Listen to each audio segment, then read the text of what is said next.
Yo, what is going on, Twintendo Nation? Hope you're having an awesome day, and today we actually got our first official review of Pokémon Super Mystery Dungeon. Now, every review is technically subjective because obviously it depends on the person reviewing it, that everyone's going to have a different opinion, but I thought it was worth sharing with you guys. So basically I'm just going to talk through this review, compare it to other Pokémon reviews, and yeah.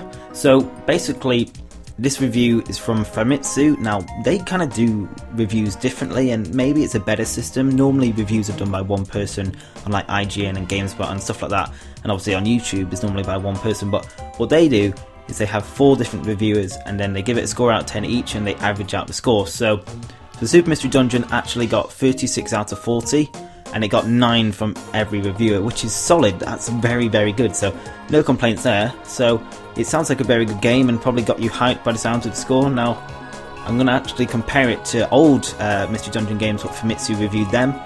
It's actually pretty interesting and probably not what you're expecting. So Blue and Red Rescue Team got 35 out of 40, pretty similar to Super Mystery Dungeon score, which is good because it was a really good game. Explorers of Time and Darkness got 35 out of 40 again. Again, very solid game. Personally, I think that's a bit better than Blue and Red Rescue Team, but that's just my opinion. And then Explorers of Sky, which built upon Time and Darkness and added more stuff, actually got 35 out of 40 again, which is surprising. I thought it would have a different score, but the thing is, these reviewers will be different every time, guys, so that's probably why the scores are pretty consistent. I mean, if it was the same reviewers, most likely that they would improve the scores as the games went on. Now, interestingly enough, Gates of Infinity actually got 38 out of 40. It was the highest Mystery Dungeon game yet, and we know that the Pokemon Mystery Dungeon community are very divided on that game.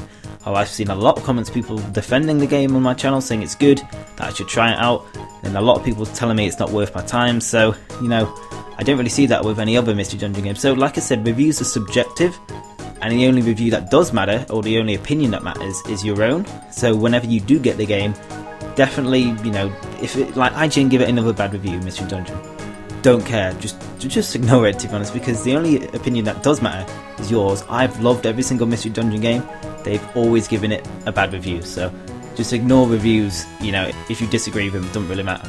So now the thing is, Famitsu has got like a reputation of being quite biased towards Pokemon.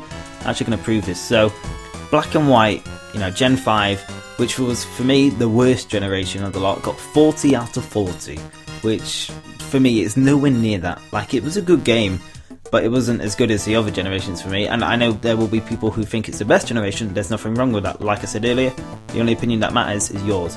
So IGN gave that game out 9 out of 10. I know I shouldn't really comment about IGN, but there is a point to this. Black and White 2 came out, different reviewers, got 36 out of 40, and this is a game that built upon the perfect game, I say, quotation marks, that got 40 out of 40, so it built upon that. You thought it'd be better, but actually got a worse score by quite, a bit. And IGN gave that game actually 9.6, which you could probably tell is probably the same reviewer. So like I said, reviews don't really matter.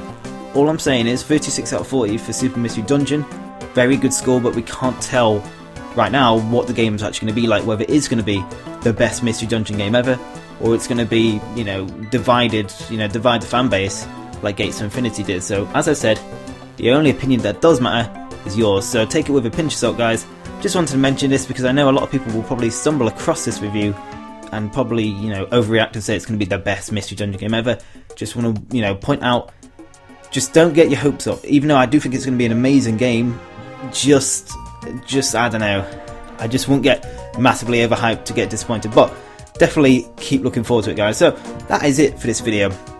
I know it's a short one, but I did want to point this out, and we've only got, I think it's 9 more days till Super Mystery Dungeon comes out in Japan, so I've got around 9 more videos planned, so hopefully you guys are looking forward to them. So if you did enjoy this video, and it's quite informative, this one, definitely hit the like button.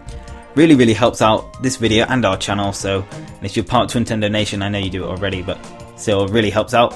If you haven't subscribed already, big red button on screen or down below, definitely click either, doesn't really matter to me, but you can be part of the lovely Twintendo Nation, and I know people in the comments will definitely let you know why it's one of the best communities around in the Pokemon business. And if you haven't seen our 2 previous videos, on the left hand side you can see the possibility of friend areas returning in Super Mystery Dungeon. I made a video speculating whether they will return. Really good fun to talk about, one of my favourite aspects of Blue and Red Rescue Team, so definitely check that out if you haven't seen it. And on the right hand side, guys, you can get an exclusive look at the 2 brand new Pokemon Super Mystery Dungeon 3DS themes. Very, very cool, awesome music, awesome designs. If you haven't seen them, definitely check it out. And yeah, that's pretty much it, guys. So I hope you have an awesome day as usual, and I will see you on our next video. Peace!